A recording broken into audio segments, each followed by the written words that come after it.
राम देव भगवान, अल्लाह खुदा, ईश आदि नाम एक ही शक्ति के हैं। वो कैसा है, कहां है, कैसे मिलता है, किसने देखा है?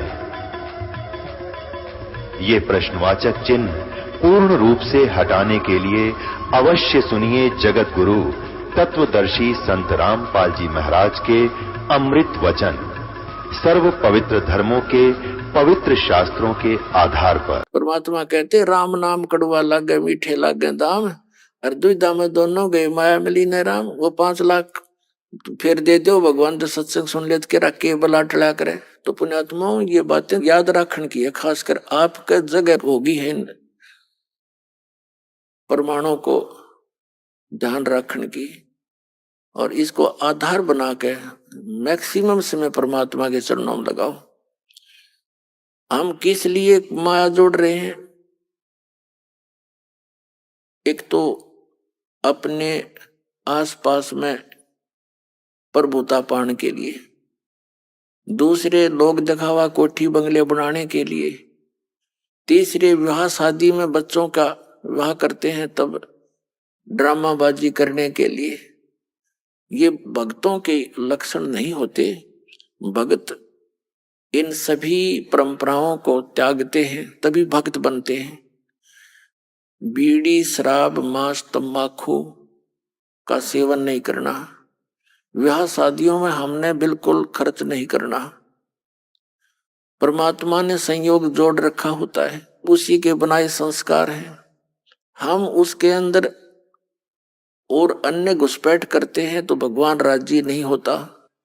जैसे डीजे बजाते हैं, फिर दहेज देते हैं, तो इस तरह की जो चीजें हैं ये हमने खत्म करनी पड़ेंगी। जब हमारा बेटा या बेटी परमात्मा से संबंधित हो गया तो समर्थ आप सहारा देगा। 2 रोटी देनी है मालिक ने, सबको देगा। परमात्मा अपनी महिमा आप गाते हैं कि पौ फाटी पगड़ा भया और जागी जिया जून, सबका हु को देते हैं वो चौथ समाना चून। सुबह उठते ही सभी जीव जंतु जाग जाते हैं और परमात्मा सबको जैसा जिसका आहार है चौथ समाना चून।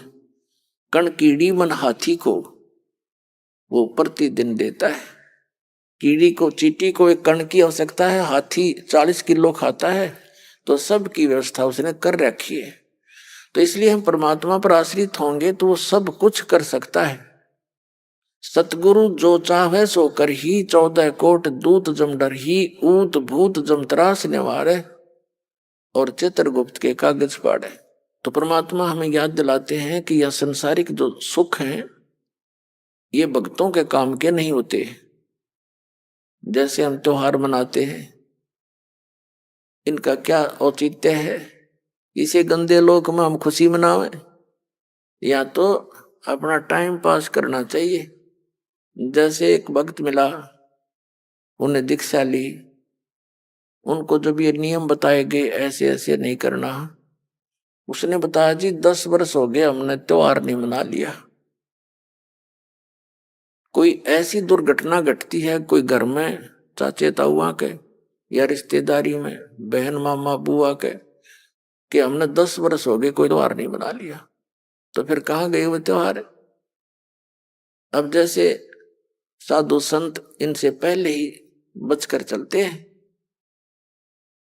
एक विवाह हुआ एक लड़के का, पहले दिन तो डीजे बजा रहे हैं, सारे नाच कूद रहे हैं, सब बहन भी बेटियां भी कंजरियां की तरह गली में नाचे।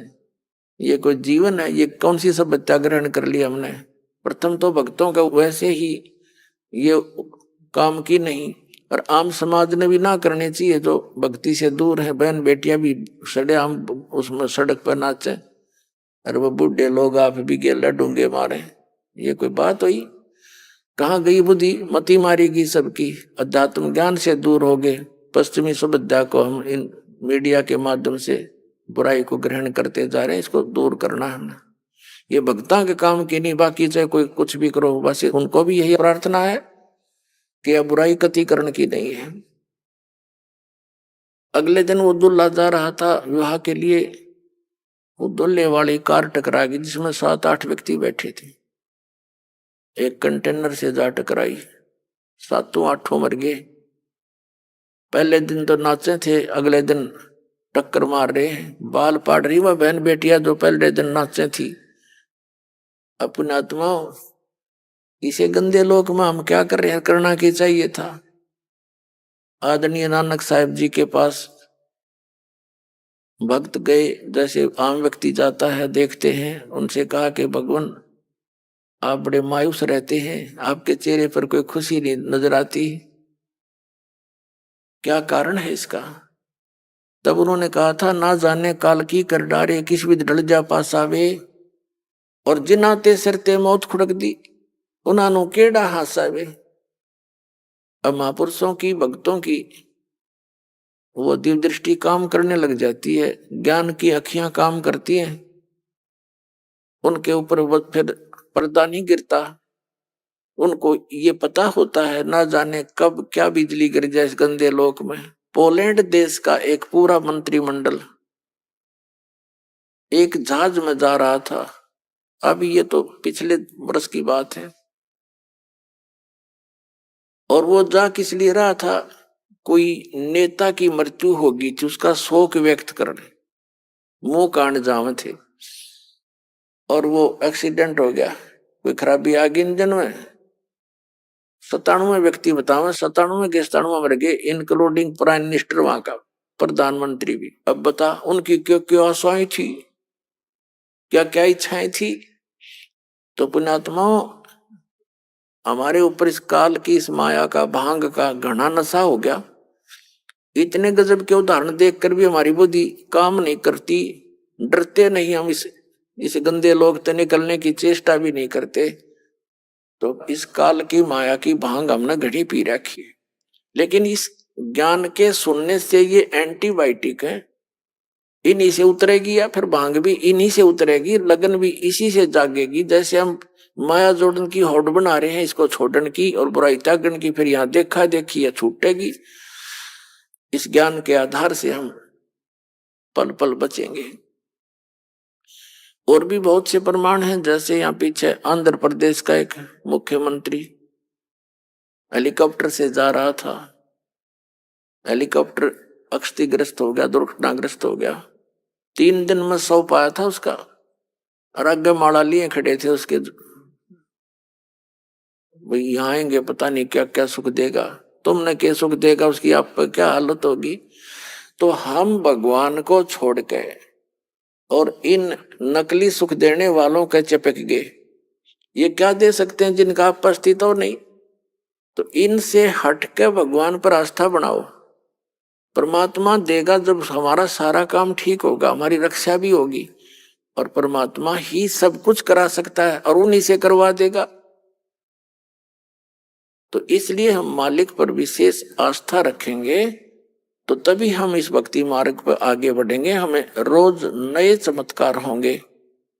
जब तक हम भगवान को आधार मानकर इस भक्ति रूपी सफर पर नहीं चलेंगे, और हम दूसरों पर आश्रित रहेंगे और भक्ति भी करती रहेंगे, तो हमने 50% लाभ होगा।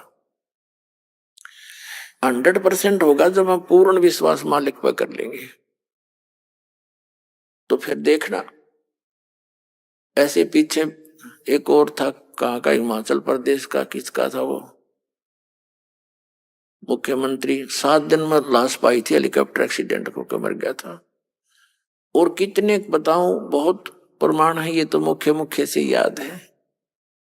हरियाणा के 2 कैबिनेट मिनिस्टर शपथ लिए 10 दिन भी ना हुए थे मेरे ख्याल में, हेलीकॉप्टर गिर गया, दोनों मर गए। तो पुण्यात्माओं, यहाँ संतों की इस वाणी को याद रखना चाहिए कि ना जाने काल की कर डारे किस विध ढल जा पास आवे, और जिनाते सरते मौत खुड़क दी उन्होंने केड़ा हंसावे। 1 सेकंड का पता नहीं कब के कहां से के कहानी बिगड़ जा। फिर नानक साहब जी से पूछा कि हे भगवान, क्या आप कभी प्रसन्न नहीं होते,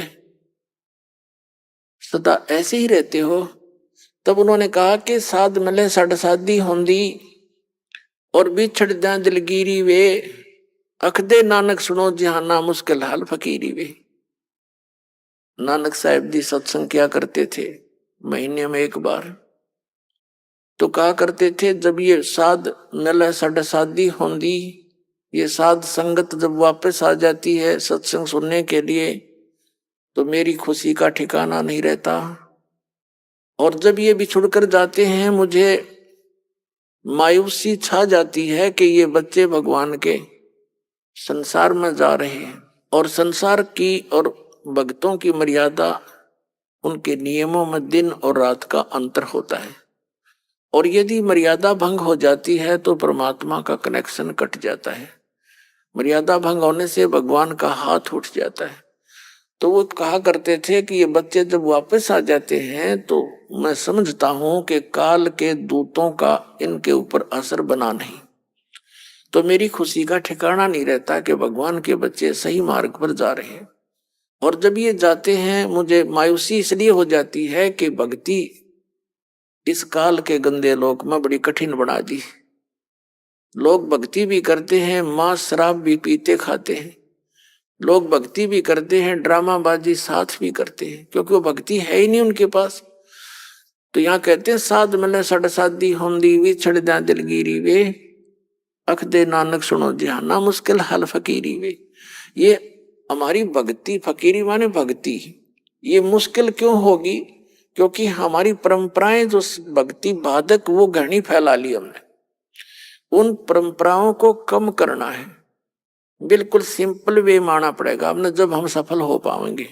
हम 20% जो प्रयत्न करेंगे ना रोटी के लिए तो भी हमारा गुजारा हो सकता। जो आज हम 100% कर रहे हैं फिर भी टाइम पर टूक नहीं, और टेंशन लिए फिर प्रत्येक प्राणी, किसी ने देख ले टेंशन होगी, किसी ने देख ले टेंशन होगी। क्या की टेंशन हो रही है? ये हमने अपनी परंपरा बिगाड़ रखी है। अब जैसे दास कि यहाँ बच्चों का विवाह करते हैं सिंपल वे से, जैसे कपड़े पहन रखे हैं जिटीज, और रोटी भी यहाँ भगवान के भंडार में खाओ और बच्चों का ब्याह करो और जाओ। और जैसे घर पे भी करते हैं तो भी इसी तरह हमने ड्रामाबाजी नहीं करनी, परमात्मा ने ब्याह बच्चों का कर रखा होता है। अब हम ज्यादा दुखी इन बातों से है कि जिसका 3 बेटी होगी, अब उसको पता है कि समाज में किस तरह विवाह किया जाते हैं, तो उसका जीना हराम हो जाता माँ बाप का। और अब ऐसा होगा कि कितनी हो जाओ बेटी, खर्चा तो होना है नहीं, सिंपल वे से ब्याह करेंगे अपने बच्चों का, और बेटी को नाम दिला दे भगवान का, सदा सुखी रहेगी। एक पिताजी कितना धन दे सकता अपनी बेटी को? क्या आजीवन उसका गुजारा करा सकता है? फिर भी उसने अपने संस्कार से ही उसका काम चलेगा। तो संस्कार हम अच्छे बनाएंगे, बचपन से मालिक से जोड़ देंगे उन बच्चों को, तो परमात्मा सदा साथ रहेगा। जहां हम उनका साथ नहीं दे सकते वहां भगवान साथ देता है। तो हम दुखी इसलिए हो गए कि हम परमात्मा की उस लाइन से दूर चले गए जिससे हमें सब सुविधाएं मिलनी थी। अब पहले तो जैसे पुनकर्मी प्राणी थे सतयुग त्रेता द्वापर में, उनके पूर्वजन्म की बैटरी इतनी चार्ज होती थी, वो कुछ भी साधना कर रहे होते थे और चाहे ना कर रहे होते थे, सारे सुखी नजर आते थे। जो साधना कर रहे थे वो ये सोचा करते थे कि हम जो भक्ति कर रहे हैं इसी से हमें लाभ हो रहा है, क्योंकि आत्मा भगवान की भक्ति बिना रह नहीं सकती। और जो नहीं कर रहे थे वो उनका गिनती नहीं, लेकिन पहले ऐसे कोई व्यक्ति नहीं थे जो परमात्मा की भक्ति ना करते हो, साधना से वो कुछ भी कर रहे होते। अब भी विश्व में 70-80% व्यक्ति हैं जो भगवान में आस्था रखते हैं। थोड़े बहुत जैसे चीन और रूस जैसे लोग हैं ये नास्तिक हो गए हैं, ये भी इन नकली गुरुओं के कारण ही हुए हैं, जिनके द्वारा बताए गए भक्ति विधि से परमात्मा से मिलने वाली राहत उनको हुई नहीं, जिस कारण से उन्हें अपनी सोच से ये विधान बना दिया भगवान कहीं नहीं है, अपना करो और खाओ बस। और काल यही चाहता है कि इनको ऐसी उल्टी पट्टी पढ़वा दूं, ऐसा गलत भक्ति मार्ग बतवा दूं, इनको अध्यात्म लाभ हुआ नहीं, ये नास्तिक हो जा। परमात्मा का ये प्रयत्न रहता है कि इनमें आस्था बनी रहे भगवान की। खुद आते हैं दाता, जगह जगह प्रकट हो जाते हैं कि कहीं भी रह करके गुप्त, जैसे पहले तो मीडिया भी नहीं था, कम्युनिकेशन भी नहीं था, कहीं भी आ जाते थे, सुना करते थे। एक साधु 10 वर्ष रहा था, उसका पता नहीं, नाम गाम बताया नहीं, और वहां बहुत से अक्षेत्र को शेष बनाकर भक्ति विधि बताकर उनको बहुत से सुख देकर और अंतर ध्यान हो जाते थे, ताकि परमात्मा की आस्था चाह इस बनी रहे। तो पुण्यात्माओं, प्रत्येक प्राणी सतयुग त्रेता द्वापर तक अवश्य भक्ति करते थे, और वो भक्ति करते थे नु सोचा करते हम जो साधना करें इससे लाभ हो रहा है, और हो रहा था उसके संस्कारों से। अब जैसे ये दास पहले हनुमान जी का पुजारी था, श्री कृष्ण और विष्णु जी में विशेष आस्था थी, और परंपरागत साधना अपने बाबा श्याम जी की भी करते थे, और जो संसारिक सुख थे वह लगातार होते आ रहे थे। जैसे पढ़े, फिर नौकरी प्राप्त हुई, फिर बच्चे हुए, लड़के लड़की हुई, खूब ठीक ठाक सारा काम बढ़िया था। तो हम ये सोचा करते थे, खुशी मनाया करते थे कि हम जो भक्ति कर रहे हैं और जिन भगवानों पर आश्रित हैं यही हमें सुख दे रहे। अब पता चला इनका तो ना तो भक्ति थी जो को हमें सुख दे, ना ये भगवान थे जो हमारे को प्रारब्ध में परिवर्तन कर दे। तो ये हमारी बैटरी चार्ज थी पहले की, और उसी से सुख था उन पुनों से। अब दया होगी दाता की चार्जर मिल गया ना, तो दुर्गति हो लो इबने, वो सारी सुविधा खत्म हो जाती। जिन भगवानों को और जिस भक्ति को हम श्रेष्ठ मान कर और पूज रहे थे वो श्रेष्ठ नहीं थी। तो इस प्रकार हमने अपने बच्चों को परमात्मा के साथ जोड़ना अनिवार्य है। कोशिश करते रहो, जैसे बुजुर्ग हैं उनको, बच्चे युवा हो गए हैं वो नहीं मान पा रहे हैं, लेकिन स्वयं दृढ़ रहना, स्वयं दृढ़ रहना, एक दिन उनको मानना पड़ेगा। जब तक ये काल की भांग का नशा है तब तक प्राणी भगवान से दूर रहता है, और एक ऐसा झटका देगा काल, सीधा होया पाओगा, नाक रगड़ता पाओगा और कहेगा पिताजी कहीं ले चल। ऐसे दास ने बहुत से देखे हैं। एक बहन का पति नहीं मानना था कि फौज से रिटायर हुआ था, 5-7 बोतल मिल जाती महीने में सस्ती फ्री, लावा गुट्टी टीटी पाक रहा था, उसे गले में कैंसर होगी। 2 साल के बाद वो लड़की नाम ले रही थी।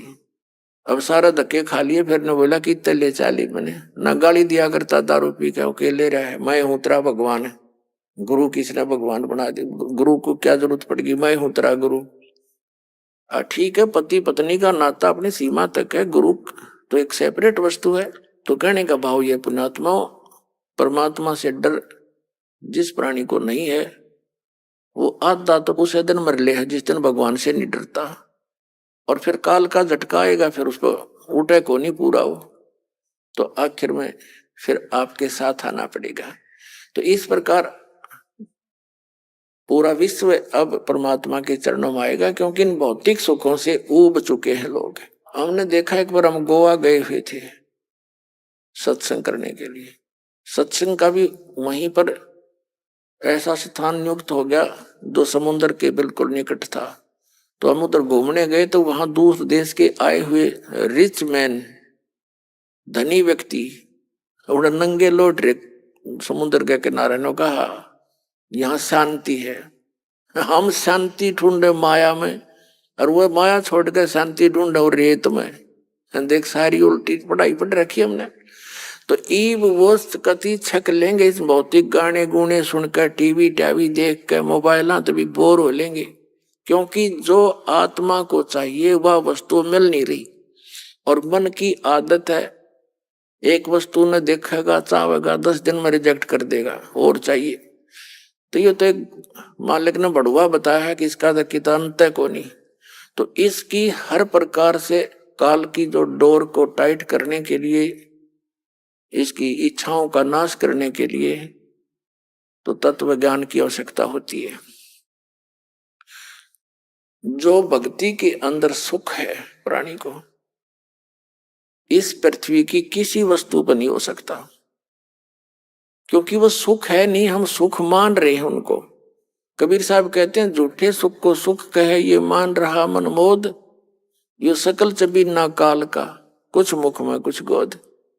इस झूठे सुख ने सुख मान रहे हो तुम। और इसी में फुल्ले नहीं समाते, 1 सेकंड का भरोसा नहीं, कब बिजली गिर जाए। फिर काहे की वस्तु। परमात्मा कहते हैं नंगा आया जगत में और नंगा ही तू जाए, और बीच में ख्वाबी ख्याल है मन माया भरमावे। कति नी वस्त्र आया था, नी वस्त्र ले जाएंगे, फूक आओगे जाकर, जब जागा यहां से तुझे कोई कपड़ा साथ नहीं चले तेरे। और बीच में ये थोड़ा सा ये बकवाद थी, कर गया तो, और इस दौरान करना चाहिए था परमात्मा की भक्ति दान धर्म, उसके अभाव से जीवन नष्ट कर दिया।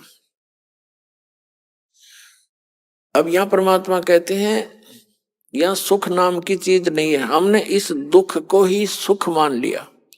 कैसे मान लिया। जैसे एक व्यक्ति के 3 पुत्र थे, एक की मृत्यु होगी, 2 शेष थे, वो बुरी तरह रो रहा था, हाहाकार मच रहा। तो सांत्वना व्यक्त करने के लिए, शोक व्यक्त करने के लिए आ रहे थे मित्र प्यारे। उनमें से एक व्यक्ति ऐसा आया जिसका एक ही पुत्र था, उसी की मृत्यु हो चुकी थी 2 वर्ष पहले। अब वहां बैठ गया आके, तो फिर सांत्वना देने वालों ने उसको कहा कि देखो भाई, ये तो यहाँ सभी के साथ बीत रही है, यहाँ का तो विधान है, अब कुछ बनने वाला है नहीं, क्यों अपनी आंखें खराब कर रहा है। देखिए इसका इकलौता पुत्र था और वो भी चला गया। उसको फिर राहत होगी, यूं सोची हे भगवान चोखा, मेरे 2 तो बच गए, इस बेचारे का एक ही था, वही मर गया। अब उसने इससे संतुष्टि हुई, सुख हो गया। अब वो खाक सुख हो गया कि बेटा आ गया वापस। सिर्फ हम एक दूसरे ने देख कर सुख मान रहे हैं, उससे दुखी, हमसे कुछ ज्यादा दुखी मिल जाता तो हम अपने को सुखी मान लेते। तो ये खाक सुख है। यहाँ पर एक व्यक्ति बता रहा था कि मेरी कन्या हुई, उसका गुदा नहीं थी, बड़ी चिंता हुई, कति नींद आना हराम हो गया, हे भगवान क्या बनेगा बेटी के साथ। एक मेडिकल में लेकर गए उसको, सरकारी पीजीआई में। तो जिस कक्ष में, जिस वार्ड में हम गए, तो वहां 4 और थी ऐसी बच्चे, लड़के और लड़कियां, उनके भी ऐसी गुदा नहीं थी। तो वहां जाकर कहता है कि फिर थोड़ी शांति हुई मुझे कि हे भगवान और भी दुखी है, बता ये खाक सुख हो गया, क्या मिल गया फिर उसको। तो परमात्मा कहते हैं झूठे सुख को सुख है ये मान रहा मनमोद, ये सकल जबीना काल का कुछ मुख में कुछ खोद। तो इसलिए परमात्मा कहते हैं मन तू चल रे सुख के सागर, जहाँ शब्द सिंधूरत नागर। मन तू चल रे सुख के सागर, जहाँ शब्द सिंधूरत नागर। कोट जन्म तन भर मत होगे, कुछ ना हाथ लग्या रे। कुकर सुकर खर बया बोरे, कौवा हंस बुगारे। मन तू चल रे सुख के सागर, जहाँ शब्द सिंधूरत नागर। मन तू चल रे सुख के सागर। जैसे समुद्र के अंदर जहाज चला जाता है 200 किलोमीटर 300 किलोमीटर, तो वहां चारों तरफ दृष्टि फैलाकर जहाज के यात्री देखते हैं, जल के अतिरिक्त कुछ भी दिखाई नहीं देता। जहां तक नजर जाती है सागर ही सागर दिखाई देता है। तो परमात्मा कहते हैं वहां सतलोक में ऐसे सुख ही सुख है, सुख ही सुख का सागर है, वहां कोई दुख नहीं। और फिर क्या बताते हैं, कोट जन्म तन भर मत होगे, कुछ ना हाथ लगा रे। कुकर सुकर खरबया बोरे, कौआ हंस बुगारे। कोटि जन्म तू राजा की न मिटी न मन की आशा, भिक्षुक होके दर दर घूम्या ये मिला न निर्गुण रासा। असंग जन्म तन मरत्या होगे, जीवित क्यों ना मरे रे। 12 मध्य मैल मठ बोरे, बहुर ना दे धरे रे। 2 जग भिष्ट सभी ते देखे, राजपाट के रसिया।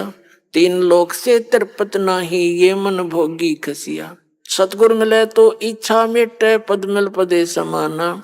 चल हंसा उस लोक पठाऊं, जो आदि अमर अस्थाना। 4 मुक्ति जहाँ चंपी करती, माया होरी दासी। दास गरीब अभय पद पर से वो मिले राम अविनाशी।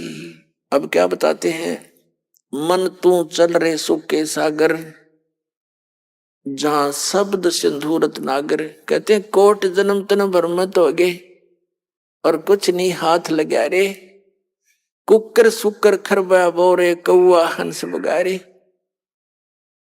कोटि जन्म तू राजा की न्याह, मिट्टी न मन की आशा, भिक्ष को कह तू दर दर घूमया और मिला नी निर्गुण रासा। अब क्या बताते हैं परमात्मा, इंद्र कुबेर ईश की पदवी और ब्रह्मा वरुण धर्मराया, विष्णु नाथ के पुरखों जाके तू फिर भी वापस आया। अपने आत्मा अध्यात्म ज्ञान के अभाव से हमने असंख्यों मनुष्य जीवन नष्ट कर लिए। भक्ति भी करते थे, साधना भी करते रहे, लेकिन मोक्ष नहीं हुआ। गीता जी अध्याय नंबर 18 के श्लोक नंबर 62 में गीता ज्ञानदाता कहता कि अर्जुन तू सर्व भाव से उस परमेश्वर की शरण में जा जो गीता ज्ञानदाता से अन्य है। उसकी कृपा से ही तू परम शांति को और सनातन परम धाम को प्राप्त होगा। गीता जी अध्याय नंबर 15 के श्लोक नंबर 1 से 4 में इसका सारांश है कि तत्वदर्शी संत की पहचान बताई है, जो उल्टे लटके हुए संसार रूपी वृक्ष के सभी विभागों को जानता है। यानी अक्षर पुरुष कौन है, सरपुरुष कौन है, शाखा क्या है, पत्ते क्या हैं और मूल यानी सबका उत्पत्ति करता कौन भगवान है। सवेदवित वो तत्वदर्शी संत है। तत्वदर्शी संत की प्राप्ति के उपरांत परमात्मा के उस परम पद की खोज करनी चाहिए, जहां जाने के बाद साधक फिर लौटकर कभी संसार में नहीं आते। और जिस परमेश्वर ने सभी ब्रह्मांडों की रचना की है और उसके अतिरिक्त और किसी की भी भक्ति साधना उपासना नहीं करनी चाहिए। अपने विषय में गीता ज्ञानदाता अध्याय नंबर 2 के श्लोक 12 में, अध्याय नंबर 4 के श्लोक 5 और 9 में, गीता अध्याय 10 के श्लोक 2 में कहता है, अर्जुन तेरे और मेरे बहुत जन्म हो चुके हैं, तू नहीं जानता मैं जानता हूं, मेरे जन्म और कर्म दिव्य हैं। इसे सिद्ध गीता ज्ञानदाता ब्रह्म है जो श्री कृष्ण जी में प्रवेश करके बोल रहा है, ये सरपुरुष काल है। इसकी पूजा करने से भी जन्म मृत्यु समाप्त नहीं होती, क्योंकि ब्रह्म साधना से ब्रह्म लोक जाते हैं। 8वें अध्याय के 16वें श्लोक में लिखा है कि ब्रह्म लोक पर्यंत सब पुनरावृत्ति में है।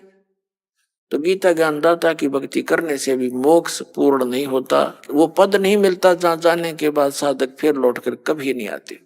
श्री ब्रह्मा रजगुण, श्री विष्णु सतगुण, श्री शिव जी तमगुण की भक्ति करने से भी जीव जन्म मृत्यु में ही रहता है। जैसे देवी भागवत गीता प्रेस गोरखपुर से प्रकाशित सचित्र मोटा टाइप, उसके 123 पृष्ठ पर भगवान विष्णु और शंकर स्वयं स्वीकार कर रहे हैं कि हमारा जन्म मृत्यु होता है, हम नित्य नहीं है, अविनाशी नहीं है।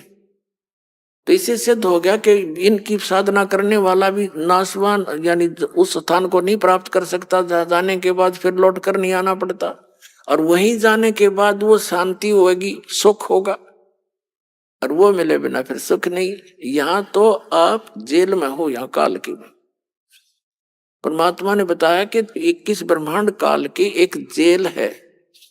एक पुन्नी एक पापी आया, एक है सोम दलेल बे और गरीब दास सतपुरुष भजन बिन, सब ही इस काल की जेल रे। हम सभी काल की जेल में हैं, जो सत साधना नहीं करते, चाहे पुण्य करते हैं चाहे पाप करते हैं। पुण्य के आधार से स्वर्ग चले गए, पाप के आधार से नरक, दोनों खाली करके फिर यहीं आ गए और फिर सटार्ट ऐसे ही। तो ये चक्र परमात्मा की दया से अब समाप्त हो सकता है। अब क्या बताते हैं परमात्मा कि कोटि जन्म तन भरमत हो गए, कुछ नहीं हाथ लगा रे। जैसे अभी कथा सुनाई आपको, एक मुख्यमंत्री, उसने अपने जीवन की बहुत बड़ी उपलब्धि समझी होगी मुख्यमंत्री बन जाना। अब मुख्यमंत्री भी उसके पिछले पुण्य थे, पिछली बैटरी चार्ज थी, उसी से वो बना। आगे अपने कल्याण के लिए तो सोचा ही नहीं, ऐसा हवा मुड़ जाता ये मन, और 1 मिनट में मृत्यु होगी। अब पता नहीं कहां भूत बनकर भूखा प्यासा घूम रहा होगा वो प्राणी। तो पुण्यात्माओं, परमात्मा के सभी बच्चे हैं, चाहे कोई आज अपने पुण्य से प्रधानमंत्री बन रहा है, चाहे पुण्य से वो मुख्यमंत्री बना है, चाहे गरीब है, अमीर है, चाहे किसी भी पोस्ट पद को प्राप्त है, वो भगवान भूल गया, सबसे बड़ी गलती है उसकी।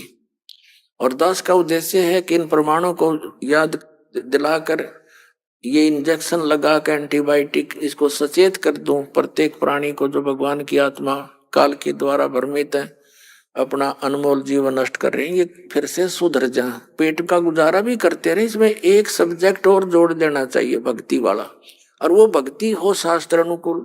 वो विश्व में किसी के पास है नहीं, इस दास के पास है। तो इतना आसान है, भक्ति भी करते रहे, अपना काम भी करते रहो, लेकिन मर्यादा में रहना पड़ेगा। मोक्ष होया पड़ा है, फिर दिखता को नहीं।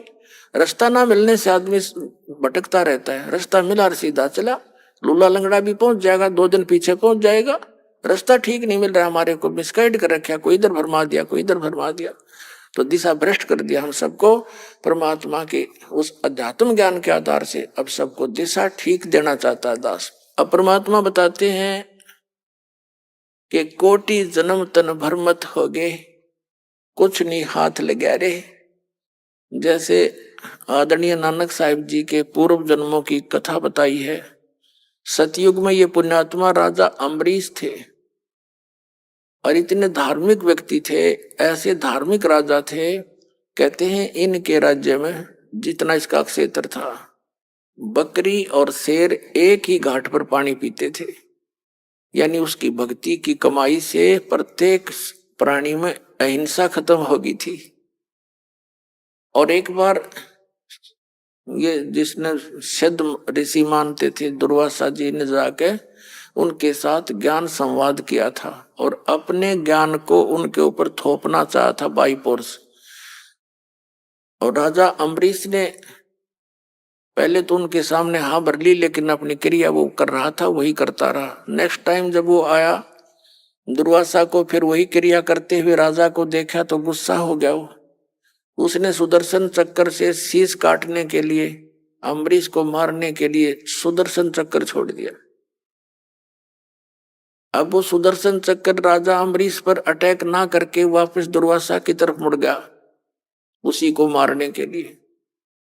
अब दुर्वासा भाग लिया, सिद्धि से उड़ गया, पहले शिव जी के लोक में गया। शिव जी ने कहा भी मेरे बस की बात नहीं, तू यहां से निकल। फिर ब्रह्मा जी के पास गया, ब्रह्मा जी ने भी हाथ जोड़ दिया, भाई ये मेरे बस का नहीं है, तू निकल यहां से, मुझे मरवाएगा। अब विष्णु जी के पास इसलिए नहीं जा रहा था क्योंकि राजा अम्बरीश विष्णु जी के पुजारी थे। आखिर में उसने वहां जाना पड़ा। जब भगवान विष्णु जी के पास वो पहुंचा तो सुदर्शन चक्र 10 कदम नीचे रुक गया हवा में। तब विष्णु जी ने पूछा कि बोल भाई ऋषि जी, क्या गुस्ताखी कर दी तूने, सुदर्शन चक्र क्यों तेरा पीछा कर रहा है। उसने फिर सारी कहानी बताई, जी ऐसे ऐसे मैंने राजा अम्बरीश के साथ बदतमीजी कर दी। विष्णु जी ने कहा कि उसी के पास जाओ, वो क्षमा करेंगे तो तेरी माफी होगी, मैं नहीं कर पाऊंगा। अब अब दुर्वासा वहां बैठ के विष्णु जी के चरणों में, हे भगवान, उसको इतनी संतुष्टि तो होगी थी दुर्वासा को कि यहाँ आने से ये रुक गया, खड़ा हो गया, दूर तेरे पे असर नहीं कर पा रहा। तो कहता है भगवान मुझे आपके शरण से कहाँ भेज रहे हो, मुझे मार डालेगा ही। तो विष्णु जी ने कहा मैं नहीं कुछ कर पाऊंगा, चरण उसके पकड़ जाके अम्बरीश के। तो और चारा ना देखा, चल पड़ा। एक बार पीछे देखा, आगे न बाजे। राजा अम्बरीश के चरणों में जाकर कहा मुझे माफ करो। राजा अम्बरीश ने वो सुदर्शन चक्र हाथ में पकड़ लिया और शांत करके उसका दे दिया, ले तेरी तोब है। और भक्ति का मार्ग न्यारा है, ये सिद्धियां विद्यां ये तो बच्चों के खिलौने हैं। तो इतना विद्वान था और ऐसा भक्ति युक्त था वो प्राणी। अगले जन्म में वो राजा अम्बरीश राजा जनक हुए, और राजा जनक के समय भी उस जीवन काल में उसने हजारों की संख्या में यज्ञ किए, और जिस कारण से बहुत से जहां वो यज्ञ किया करते वो तीर्थ भी प्रसिद्ध हैं।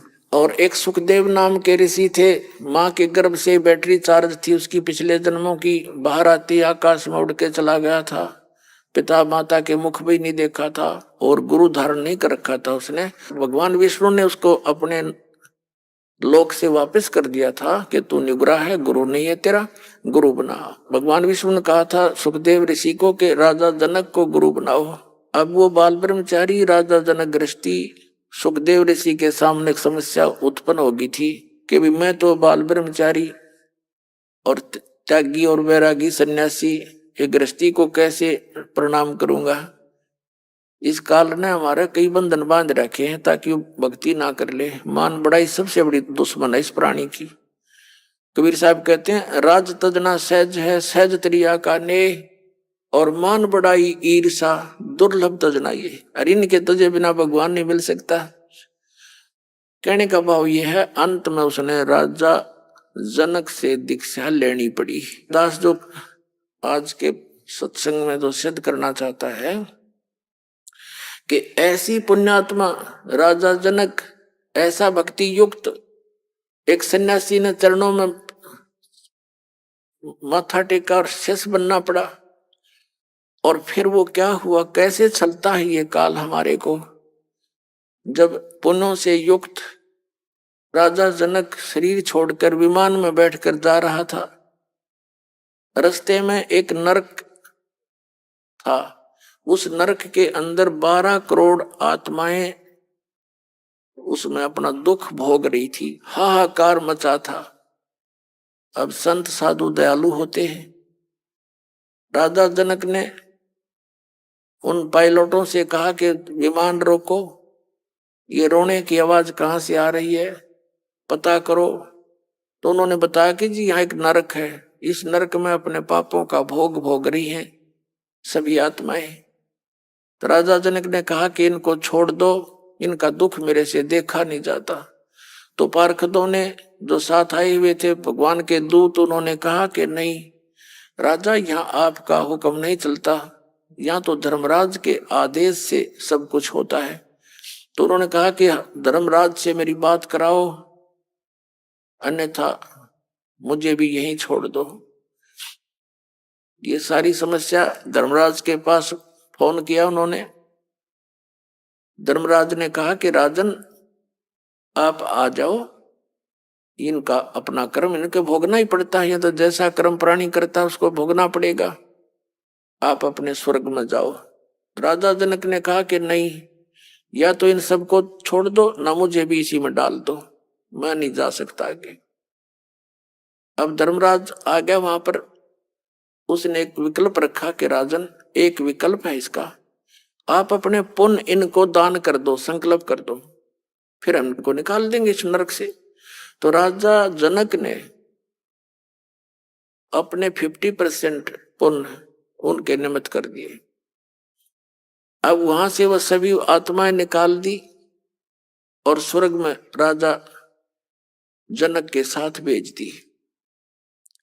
अपने आत्माओं, जब तक राजा जनक द्वारा दिए गए पुण्य एवरेज में सबके बांटा आए, वो पुण्य रहेंगे तब तक तो वो रहेंगे स्वर्ग में, और जो पाप उन्होंने भोगने थे वो शेष हैं, वापस फिर वो आकर अपना नरक फिर भोगेंगे। और उधर से राजा जनक 50% का उसका झाड़ा ले लिया, वो खाली कर दिया। अब फिर बाकी का समय अपना स्वर्ग में व्यतीत करके वही पुण्यात्मा नानक जी बने।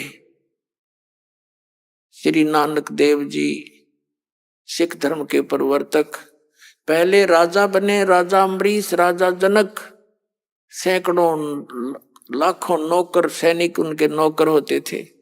और फिर स्वयं पिछले पुण्य अक्षीण हो जाने से वो स्वयं एक सुल्तानपुर के अंदर नवाब के यहाँ स्वयं नौकर लगे हैं।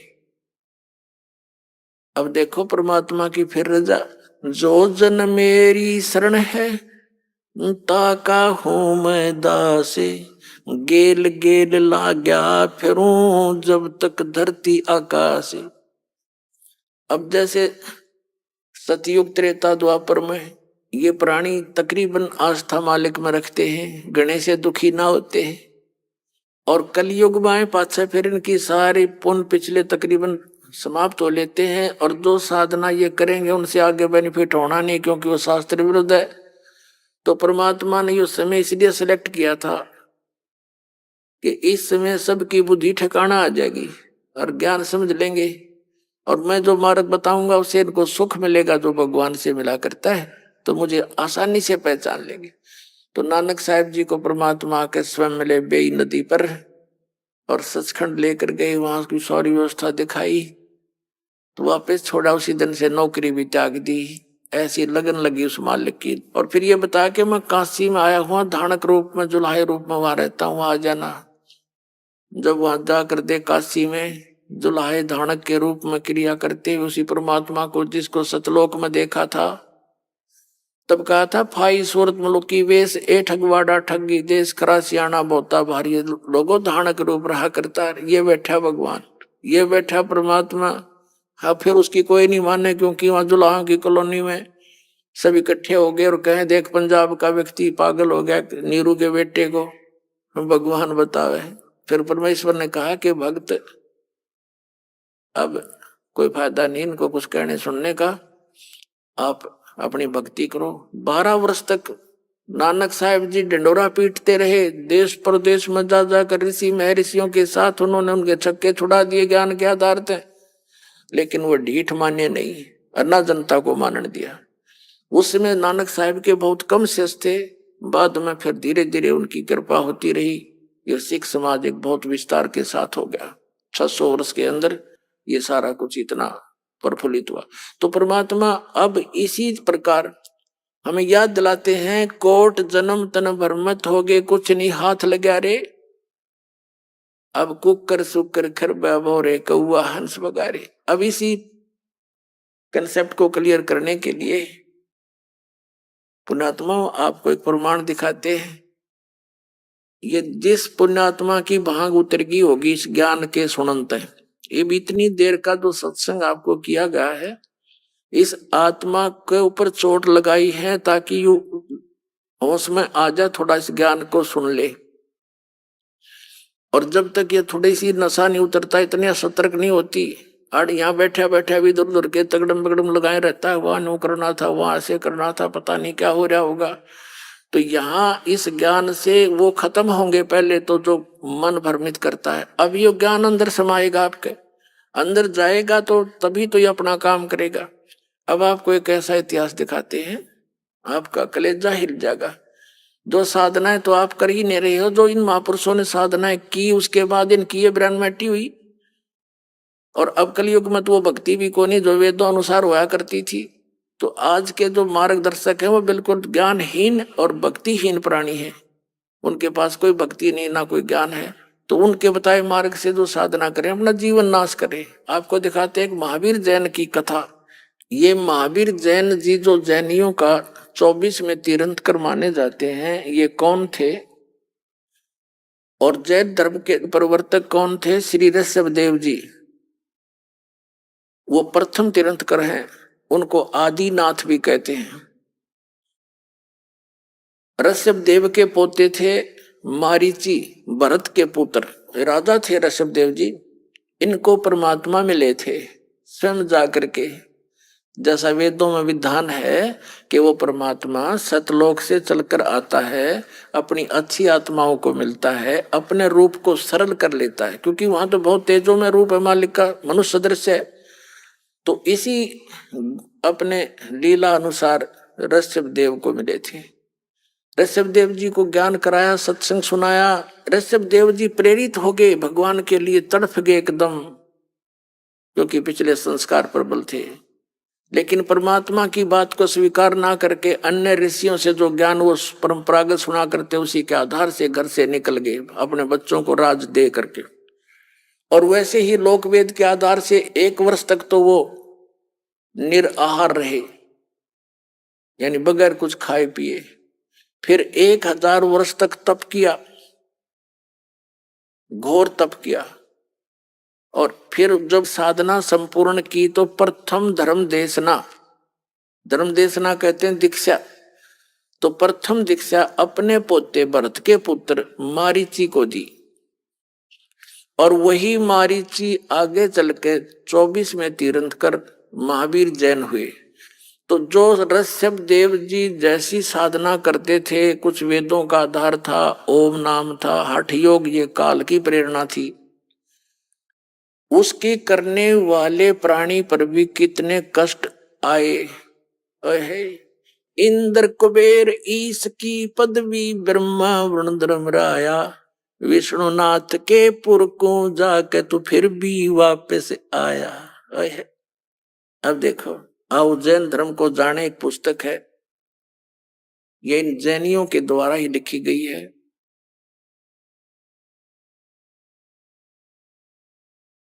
प्रवीण चंद्र जैन M.A. शास्त्री इसके लेखक हैं।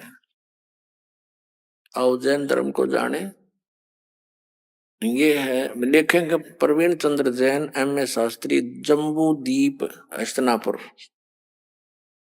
प्रकाशक है श्रीमती सुनीता जैन, जम्बूदीप हस्तिनापुर, मेरठ उत्तर प्रदेश में। मुद्रिक है ये Dhirendra Jain, new Rishabh offset printers, Meerut. अब इसके हम 293 से शुरू करेंगे। यहाँ 293 पृष्ठ है ये प्रश्न उत्तर लिखे हुए हैं। श्री महावीर भगवान के अन्य कौन कौन से नाम हैं? उत्तर दिया है अन्य 5 नाम हैं, वीर, अतिवीर, सम्मति, महावीर, वर्धमान। अब हम आगे आ जाएंगे 294 पृष्ठ पे। आओ जैन धर्म को जाने। महावीर भगवान के जीवन का कथन कहां से आरंभ होता है?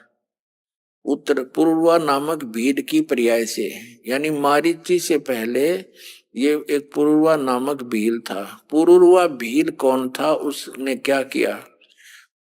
पुष्कलावती देश की पुंडरी कीणी नगरी में भीलों का राजा था। उसने सागरसेन मुनिराज से मद मास मधु का त्याग व्रत लिया था, जिसे जीवन पर्यंत पालन किया। श्री महावीर भगवान का जीव पूर्वा भील की पर्याय से कहा गया? पूर्वा नामक भील के जीवन को पूरा करके कहा गया, पहले 100 धर्म स्वर्ग में 1 सागर की आयु वाला देव हुआ। आइए अब हम उन श्रद्धालुओं के अनुभव जानते हैं जो जगत गुरु तत्वदर्शी संत रामपाल जी महाराज जी से दीक्षा प्राप्त कर चुके हैं तथा उनके द्वारा बताए गए भक्ति मार्ग पर चल रहे हैं। जी नमस्कार। नमस्कार जी। क्या नाम है जी आपका? मेरा जितेंद्र कुमार। जितेंद्र जी कहाँ से आए आप? मैं डिस्ट्रिक्ट मंडी सुंदरनगर से बिलोंग करता हूँ। सर क्या करते हैं आप? मैं भारतीय सीमा पुलिस बल में कार्यरत हूँ। सर संत रामपाल जी महाराज से नाम दीक्षा लेने से पहले आप क्या भक्ति साधना करते थे? संत रामपाल जी महाराज जी से नाम दीक्षा लेने से पहले मैं सभी देवी देवताओं की भक्ति साधना करता था, लेकिन ज़्यादातर मैं भगवती दुर्गा की उपासना करता था। जैसे 9 दिन जो व्रत रखते थे और कुछ नहीं खाते थे, जो हवन पाठ यज्ञ होते थे उनमें मतलब सारा योगदान देते थे। जितेंद्र जी, जैसा कि आपने बताया कि हिंदू धर्म की पारंपरिक पूजाएं आप पहले से करते आ रहे थे, तो हम आपसे जानना चाहेंगे आपने संत रामपाल जी महाराज से नाम दीक्षा क्यों ली?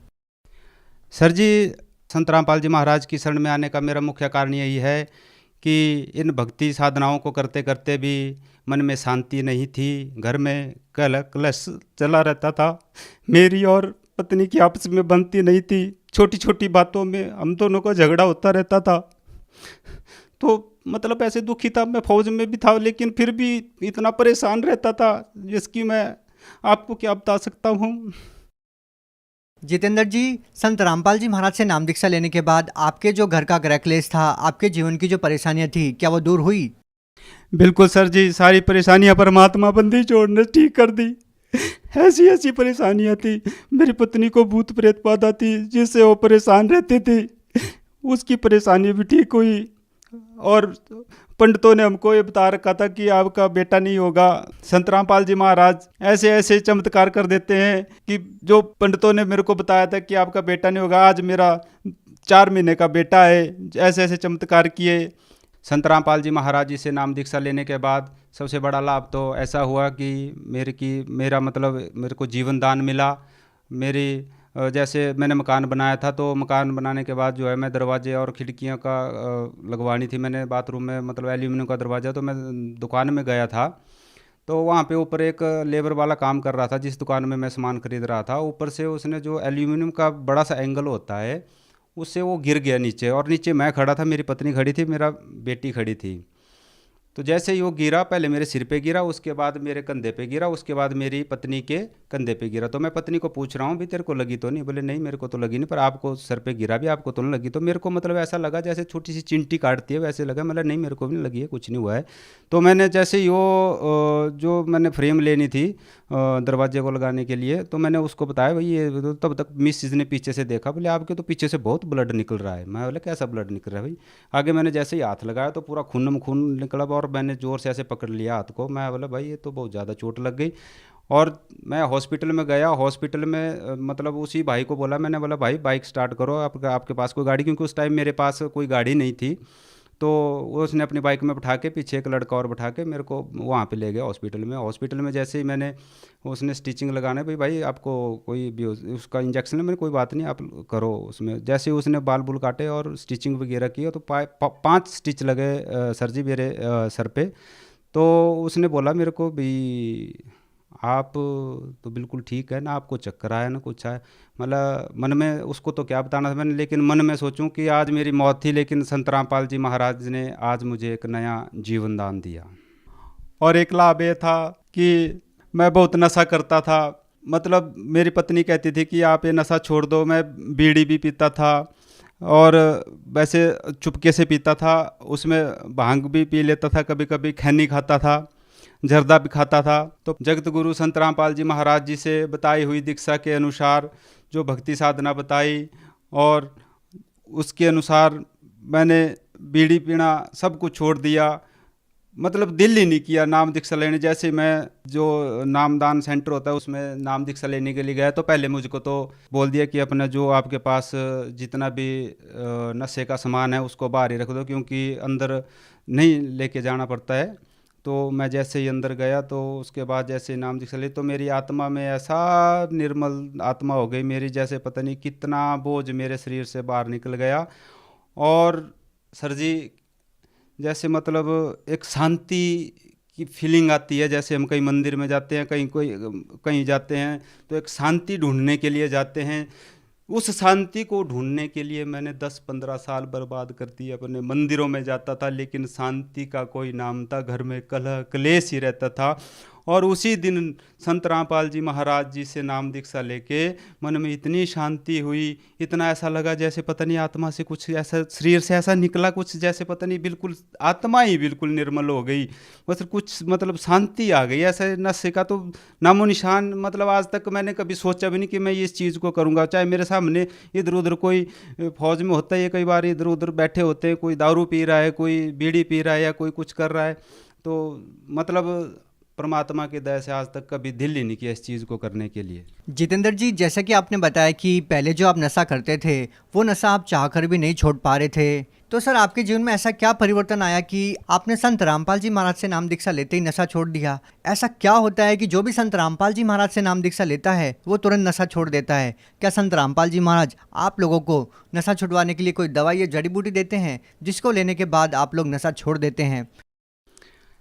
जड़ी बूटी परमात्मा सतगुरु रामपाल जी महाराज जी कुछ नहीं देते हैं।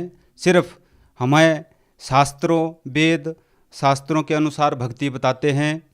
और जो हमारी भगवत गीता बता रही है, जो हमारे ऋग्वेद, यजुर्वेद, सामवेद, अथर्ववेद है ना, शिव पुराण और भगवती पुराण, जो भक्ति उसमें बताई है वही भक्ति हमारे संत रामपाल जी महाराज जी हमको बताते हैं। लेकिन उस भक्ति जो है, जो संत रामपाल जी महाराज जी बताते हैं, वो भक्ति हमारे वेद शास्त्रों के अनुसार भक्ति है, जिसके कारण हमें लाभ भी होते हैं और हमारी जो बुराइयां हैं वो भी छूटती हैं और हमें आत्म कल्याण भी होता है। जितेंद्र जी, एक बात बताइए, जो लोग आज भी नशा करते हैं और वो आपकी तरह नशा चाहकर भी नहीं छोड़ पा रहे हैं, तो क्या वो भी संत रामपाल जी महाराज जी से आपकी तरह नाम दीक्षा लेंगे तो क्या उनका भी नशा छूट जाएगा? बिल्कुल सर जी, बिल्कुल। अगर कोई भी जो आज मुझे सुन रहा है, कोई जगत का भाई, तो अगर संत रामपाल जी महाराज जी से नाम दीक्षा लेगा, मैं 100% वन कह के साथ, जब मेरा नशा छूट सकता है तो उस भाई का भी छूट सकता है। अगर जिसको परमात्मा की चाह है, जो परमात्मा को पाना चाहता है, जो परमात्मा की शरण में लेना आना चाहता है, उसका नशा 101% छूट सकता है। भगत जी, नशा तो आपका छूटेगा ही, लेकिन आपके घर के जो, जैसे मेरे घर में पहले छोटी छोटी बातों पे कहला कलेश होते रहते थे, वो भी ठीक होंगे। और आपको कोई भी बीमारी हो, उसको भी परमात्मा अपने भक्ति साधना से, जो हमारे वेद शास्त्रों के अनुसार है, उसको बताते हैं, उससे वो भी ठीक होगी। सर, आपने एक और बात बताई कि संत रामपाल जी महाराज से नाम दीक्षा लेने के बाद आपके घर की भूत प्रेत की बाधा ठीक हो गई। तो सर, हम आपसे जानना चाहेंगे कि जिस तरह आज के समाज में लोग अपनी भूत प्रेत की बाधा ठीक करने के लिए लाखों रुपए खर्च करते हैं, तो संत रामपाल जी महाराज ने आपकी भूत प्रेत की बाधा ठीक करने के लिए कितने पैसे लिए? संत रामपाल जी महाराज जी कोई भी पैसा नहीं लेते हैं। कुछ जगत के लोग कहते हैं कि नाम दीक्षा के लिए भी पैसे लिए जाते हैं और भूत प्रेत की बाधा के लिए भी पैसे लिए जाते हैं, लेकिन ये सब झूठ है। संत रामपाल जी महाराज जी कभी भी किसी से कोई भी किसी भी चीज़ के लिए कोई भी पैसा नहीं लेते। यहाँ तक कि लोग कहते हैं कि जो इंटरव्यू देते हैं, जैसे मैं इंटरव्यू दे रहा हूँ, मेरे को भी पैसे दिए जाते हैं इंटरव्यू बोलने के लिए, लेकिन ये सब झूठ है, ये फरेब है, ऐसा कुछ भी नहीं है। संत रामपाल जी महाराज जी उल्टा उपकार करते हैं, लेकिन कभी भी किसी से कोई पैसा नहीं मांगते।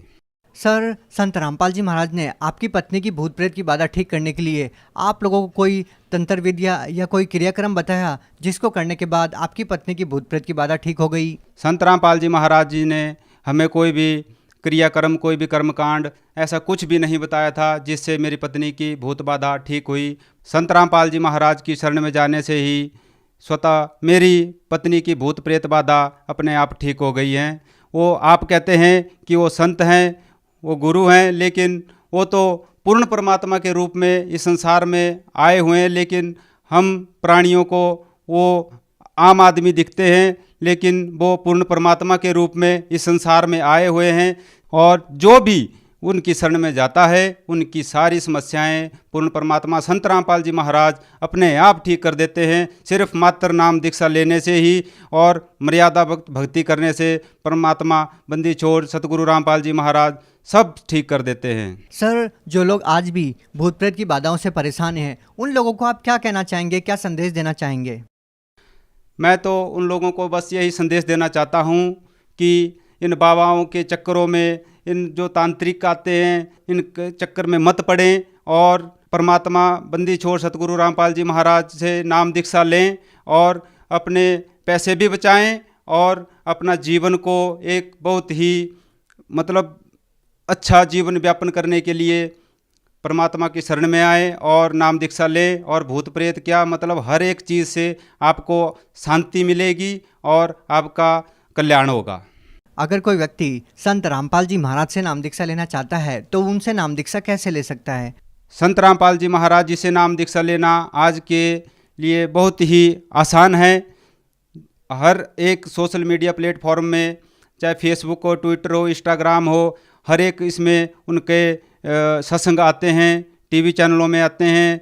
सोशल मीडिया के किसी भी प्लेटफॉर्म पे आप संत रामपाल जी महाराज जी को सर्च कर सकते हैं और उनसे जो सत्संग उनके चलते हैं उसके नीचे एक पट्टी आती है जिसमें हर एक नाम दीक्षा केंद्र का आपके जो जिस भी जिला से आप बिलोंग करते हैं, जहाँ भी आप रहते हैं, आपको वहीं से ही नाम दीक्षा निःशुल्क दिलवाई जाएगी और आप अपने हर एक कष्ट को सतगुरु रामपाल जी महाराज जी से नाम दीक्षा लेके ठीक कर सकते हैं। जी, बहुत बहुत धन्यवाद सत साहिब जी।